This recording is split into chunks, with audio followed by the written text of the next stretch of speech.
남쪽의 바람이 북을 흔들고 무너진 중심은 새로운 검은 새를 부른다. 붉은 연기 속에 나타난 소녀. 2025년 봄, 대한민국의 정치, 경제, 사회는 그야말로 혼돈 그 자체였습니다.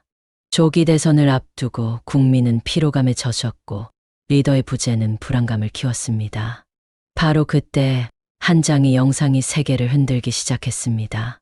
장소는 중국 남부의 한 작은 마을.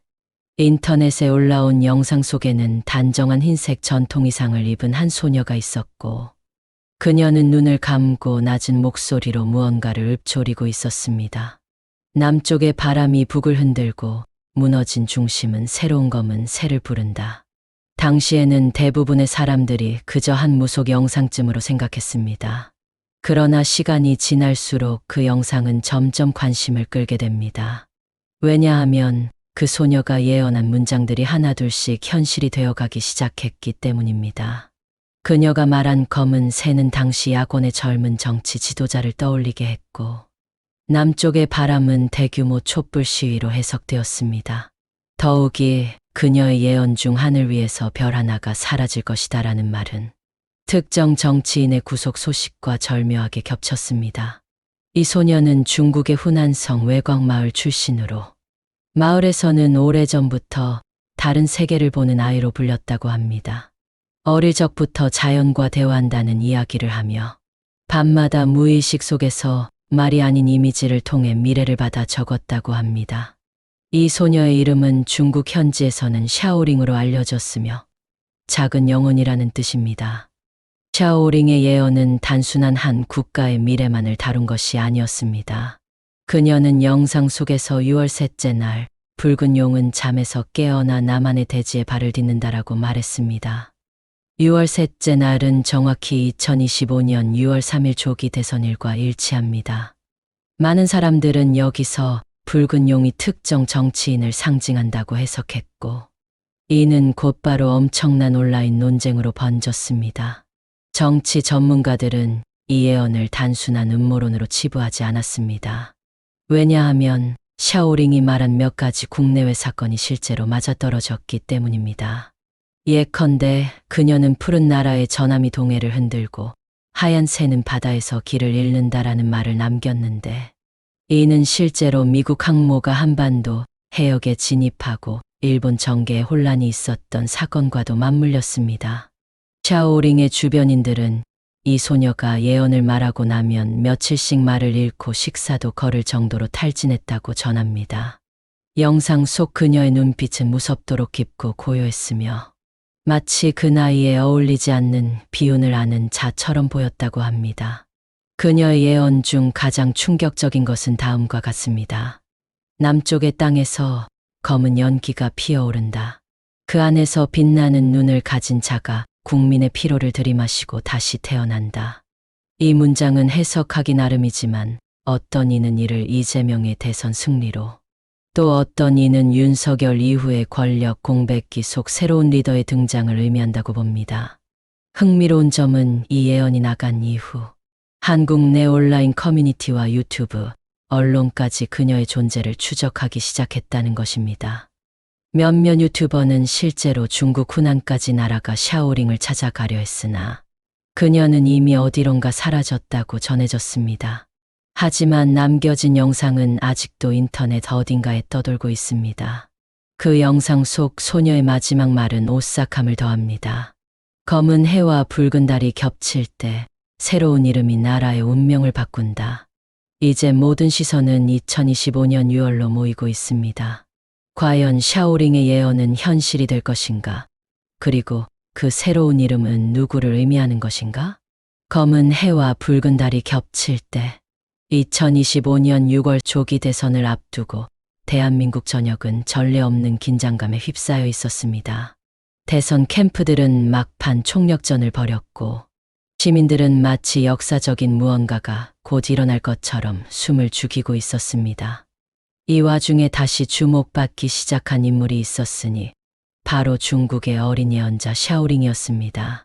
그녀가 남긴 미스터리한 한 문장이 SNS와 커뮤니티를 다시 뒤흔들었습니다. 검은 해와 붉은 달이 겹칠 때 새로운 이름이 나라의 운명을 바꾼다. 처음 이 문장을 들었을 때 많은 사람들은 단순한 비유적 표현으로 여겼습니다. 그러나 6월 초 놀라운 천문학적 현상이 예고되면서 상황은 급변하게 됩니다. 바로 6월 한국 시간으로 오후 7시경 부분일식과 함께 붉게 물든 스트로베리 문달기달이 함께 관측될 것이라는 보도가 나오면서 샤오링의 예언은 단순한 상징을 넘어 실제하는 우주의 징후처럼 여겨지기 시작했습니다. 샤오링이 언급한 검은 해는 많은 해석을 낳았습니다. 정치적으로는 태양처럼 떠오른 권력자, 즉 기존의 권위를 상징하는 인물이 검게 가려진다는 상징으로 읽혔습니다. 그 반대편의 선, 붉은 달은 피와 희생 혹은 새로운 리더의 탄생을 의미하는 것으로 분석되기도 했습니다. 마치 한 시대의 종말과 새로운 시대의 시작을 은유하는 듯한 구조였죠. 한편 네티즌 수사대는 샤오링의 이전 영상에서 더 많은 실마리를 찾기 시작했습니다. 그녀는 이런 말도 남겼습니다. 하얀 옷을 입은 자는 산으로 숨어들고 붉은 이름의 자가 평지에 깃발을 세우리라. 이 문장이 등장하자마자 커뮤니티에서는 온갖 추론이 쏟아졌습니다. 일부는 하얀 옷을 입은 자를 현 대통령 윤석열로, 붉은 이름의 자를 이재명으로 해석했습니다. 실제로 이재명의 이름에는 명이라는 한자가 포함되어 있으며 이는 밝을 명, 즉 빛과 색, 열정의 상징으로 읽힐 수 있습니다. 이 때문에 붉은 이름이라는 수식이 그의 상징색이나 캠프 이미지와도 맞아떨어진다는 해석이 나왔죠. 또 다른 관점에서는 붉은 달 자체가 이재명의 정치적 운명을 암시한다는 해석도 있었습니다. 기존 정치 질서와 척을 진 인물, 권력에 맞섰던 사람, 수많은 논란과 역풍을 이겨내며 끝내 중심으로 복귀한 그가 피의 상징을 안고 대권에 오를 가능성을 이미 예언했다는 것입니다. 흥미로운 점은 샤오링이 예언 속에서 이름에 집중했다는 것입니다. 그녀는 구체적인 인물이 아닌 이름의 색, 이름의 위치, 이름의 반응을 예측하는 방식으로 암시를 남겼습니다. 이는 단순히 한 사람의 당락이 아니라 국민이 기억할 만한 이름의 교체, 즉 정치적 정체성 자체가 바뀌는 중대한 변곡점을 암시한 것일 수도 있습니다. 게다가 영상에서 그녀가 말을 마치고 눈을 감는 순간 배경에서 울려 퍼졌던 이상한 울림 일부에서는 이를 종소리 또는 북소리라고 말합니다는 마치 거대한 변화를 알리는 종말의 전주곡처럼 느껴졌습니다. 무속적이면서도 초현실적인 이 연출은 오히려 사람들에게 실제감을 더욱 강하게 남기고 예언의 신비로움을 극대화시켰습니다. 샤오링은 예언의 마지막에 이렇게 덧붙였습니다. 붉은 달이 완전히 지기 전 사람들은 진짜 태양을 보게 된다. 이 말은 또 한 번 논란을 불러왔습니다. 진짜 태양이란 무엇인가? 아직 드러나지 않은 진정한 지도자라는 뜻일까? 혹은 이미 우리 곁에 있지만 보이지 않는 존재일까? 이 구절은 단순히 이재명의 당선이나 윤석열의 퇴장을 넘어 전혀 새로운 정치, 세력 또는 신흥 지도자의 등장을 예고하는 것으로 해석되기도 합니다. 이처럼 검은 해와 붉은 달은 단지 시적인 장치가 아닌 실시간으로 펼쳐지는 대한민국 정치의 변화를 상징하는 강력한 코드가 되어버렸습니다. 6월 3일이라는 날짜는 단순한 투표일이 아닌 한 국가의 운명이 새롭게 정렬되는 의식의 전환점으로 받아들여지고 있는 것입니다. 산으로 간 자, 바다를 향한 자. 2025년 6월 3일, 대한민국은 예상치 못한 방향으로 흘러갔습니다. 이재명이 당선되자 전국은 뜨거운 환호와 싸늘한 침묵이 뒤섞인 묘한 공기를 품었습니다. 그러나 대선 결과가 발표된 바로 다음 날 서울 한복판에서 터진 그 장면은 모든 국민의 시선을 다시금 붙잡았습니다. 윤석열 전 대통령이 청와대를 떠난 직후 공식 석상에서의 발언 없이 돌연 행방불명 상태로 들어간 것입니다. 기자들은 그가 강원도의 한 사찰에 응거했다는 제보를 받았고 일부 언론은 그가 직접 언론을 피해 깊은 산중으로 향했다는 목격담을 보도하기 시작했습니다. 바로 이때 중국 소녀 샤오링의 또 다른 예언이 다시금 조명됩니다. 그녀는 과거 영상에서 이런 말을 남긴 바 있습니다. 산으로 가는 자는 말을 멈추고 물을 마신다. 바다를 향한 자는 깃발을 던지고 그 길을 연다. 많은 해석이 쏟아졌습니다. 산으로 간다는 것은 은둔, 침묵, 퇴장을 상징하는 반면 바다로 향한다는 표현은 무한한 가능성과 개척, 그리고 개방의 상징이었습니다. 이재명이 국민 속으로 들어가 정책을 추진하고 외교 무대에 재등장할 것을 암시한 반면 윤석열은 자연 속의 고요함을 택하며 정치 일선에서 물러날 가능성을 암시한 것이 아니냐는 분석이 뒤따랐습니다. 윤 전 대통령은 퇴임 전후로 수차례 산에 가고 싶다, 고요한 시간을 원한다는 말을 남긴 적이 있었습니다. 하지만 당시에는 누구도 그가 정말로 물리적인 산으로 들어가 응거할 줄은 몰랐습니다. 그는 대선 직후 어떤 성명도 발표하지 않았고 그의 가족 역시 언론 노출을 철저히 차단했습니다. 정치계는 이 상황을 두고 정치적 계산이 아닌 철수의 미학이라는 해석도 내놓았습니다. 한편 바다를 향한 자의 상징은 이재명의 움직임과 놀라운 유사성을 보였습니다. 그는 당선 직후 대통령직 인수위원회를 세종시가 아닌 부산에서 출범시켰고 그 첫 메시지를 해양시대의 부활로 정리했습니다. 여기엔 단순한 지역 균형 발전 이상으로 샤오링이 언급한 바다의 메타포가 녹아 있었던 겁니다. 그녀는 예언에서 이렇게도 말했습니다. 산에 갇힌 자는 계절을 보내고 물을 걷는 자는 역사를 바꾼다. 정치권은 이 표현을 두고 은둔한 윤석열, 민심 속으로 진입한 이재명의 대비로 해석했습니다. 윤석열 전 대통령이 더 이상 공적 담론의 장의 모습을 드러내지 않는 사이 이재명은 연일 행보를 이어가며 시민의 대통령이라는 이미지를 강화해갔습니다. 서울, 광주, 제주, 포항까지 그의 일정은 단순한 축하 행사가 아니라 전국 각지 민심을 다독이며 본격적인 국민 통합의 메시지를 던지는 정치적 제스처였습니다. 이 와중에 샤오링의 예언이 다시 회자되면서 각종 온라인 커뮤니티에서는 윤석열을 둘러싼 음모론도 제기되기 시작합니다. 일부에서는 그가 미국으로 출국했다, 일본 정계와 비밀 회동 중이다, 심지어 정치적 망명 상태다라는 주장까지 등장했지만 모두 명확한 근거는 없었습니다. 그러나 사람들의 불안을 부추기기엔 충분한 루머들이었죠. 샤오링은 마지막으로 이런 말을 덧붙였습니다. 산에서 들려오는 소리는 바다에 닿지 못한다. 이 말은 명백한 정치적 함의를 담고 있다고 평가받습니다. 즉, 한때 나라의 수장이었던 인물이라 할지라도 민심과 단절되면 다시는 그 파급력을 되살릴 수 없다는 뜻이죠. 이는 단순한 권력의 이양이 아닌 권위의 종료이자 신질서의 탄생이라는 상징이기도 했습니다.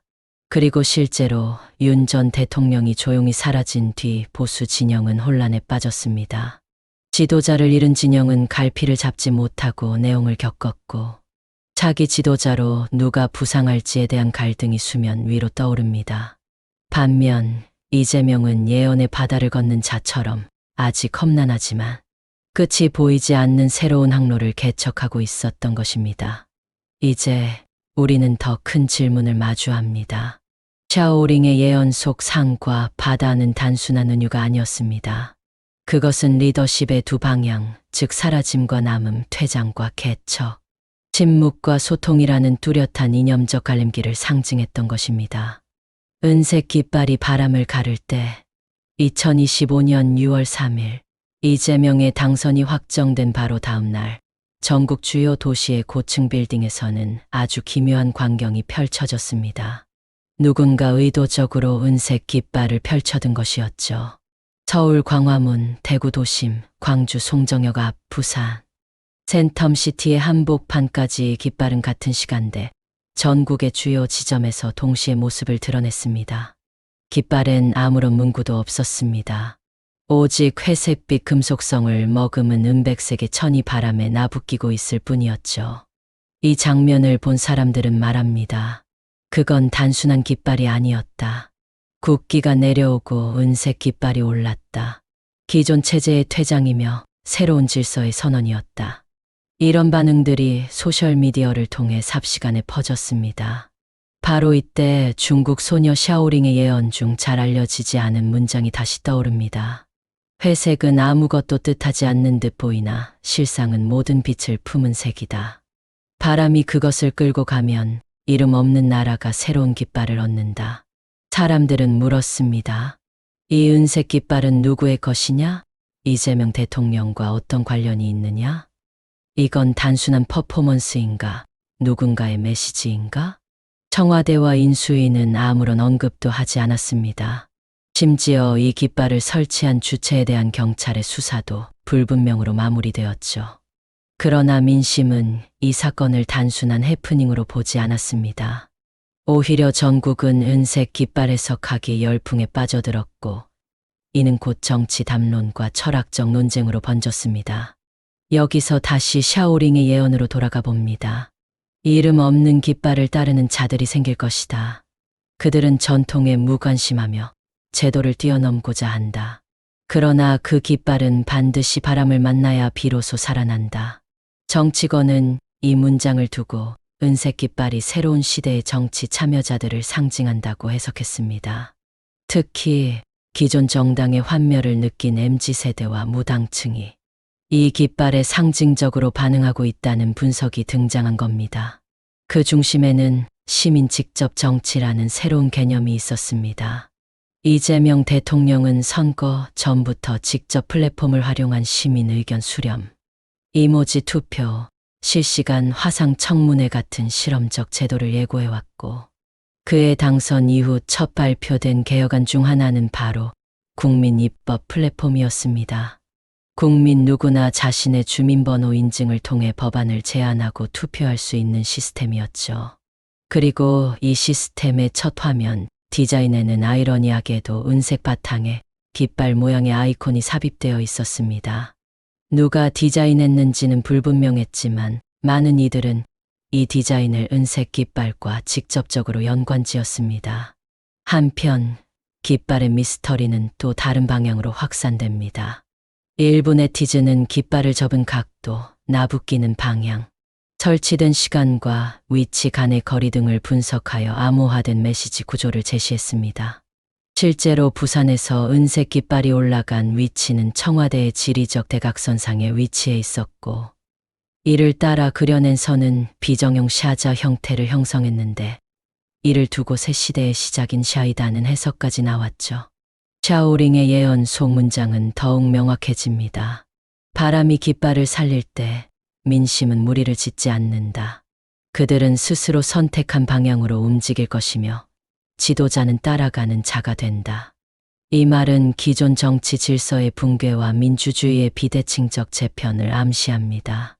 즉, 더 이상 지도자가 국민을 이끄는 것이 아니라 국민이 만들어낸 흐름에 지도자가 뒤따라가야 한다는 겁니다.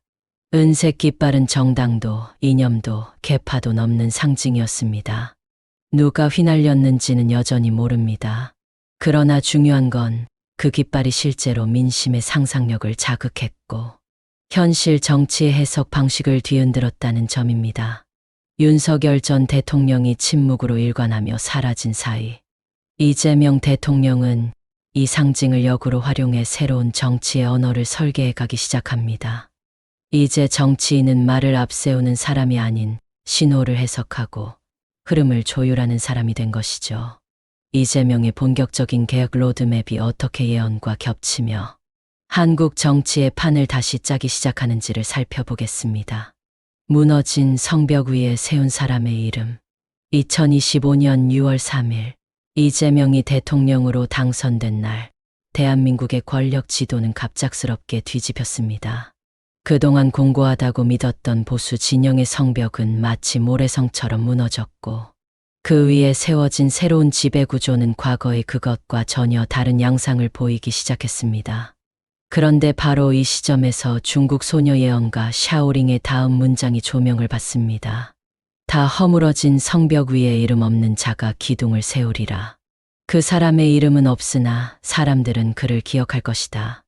이 문장이 향하는 곳은 단순히 이재명 개인이 아닙니다. 정치판의 주도권이 인물 중심에서 형태 없는 연대로 이동하고 있다는 신호입니다.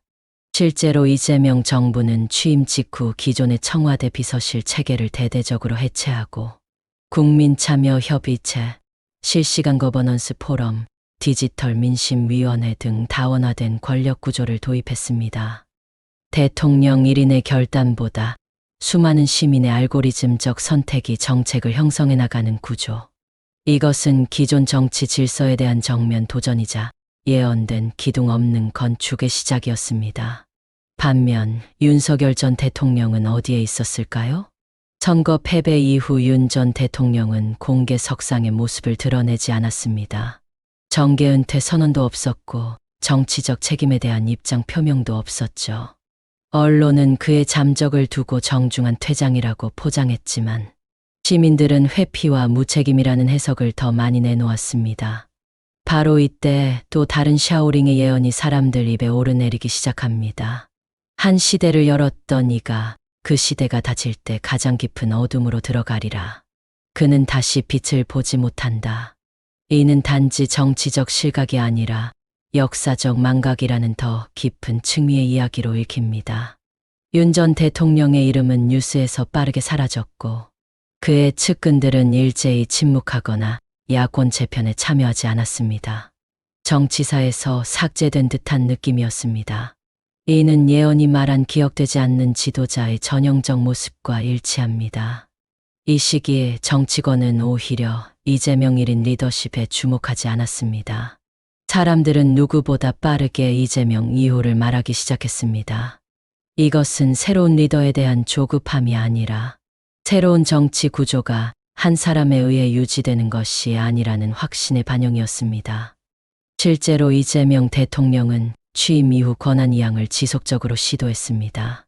정책 제안 전면 오픈, AI 기반 예산 배정 도입, 시민, 다중평가 시스템 등 기술과 참여 기반의 권력 분산 시스템이 빠르게 구축되었습니다. 예언의 문장이 암시했던 이름 없는 자들이 기둥을 세운다는 말은 이제 다수가 자신의 이름으로 국가를 운영하는 새로운 정치 형태를 의미하게 되었습니다. 이 모든 전환은 단순한 구조 변화에 그치지 않았습니다.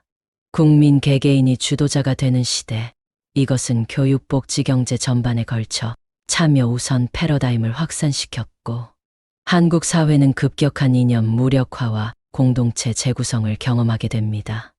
윤 전 대통령은 이 흐름에서 끝내 자신의 목소리를 내지 못했습니다. 2025년 6월 말 서울 모처에서 포착된 사진 한 장책을 읽고 있는 윤 전 대통령의 뒷모습. 그가 들고 있는 책의 제목은 아이러니하게도 이친 권력자들이었습니다. 그리고 사진 속 배경은 한 조용한 시골 서점이었습니다. 그 순간 한 시민이 SNS에 올린 말이 화제가 됩니다. 우리는 그를 지웠다기보다 굳이 기억하지 않기로 한 것이다. 기억은 선택입니다. 권력도 선택입니다. 그리고 2025년 6월의 조기 대선은 그 선택이 특정 인물이 아닌 새로운 정치 방식으로 향하고 있음을 보여주는 거대한 전환점이었습니다. 샤오링의 예언은 이렇게 말합니다. 권좌는 옛날 방식으로는 유지되지 않는다. 이제 무형의 사람들이 유형의 구조를 바꾼다. 이제 우리는 어떤 이름도 없고 특정 얼굴도 없이 움직이는 정치의 시대에 들어섰습니다.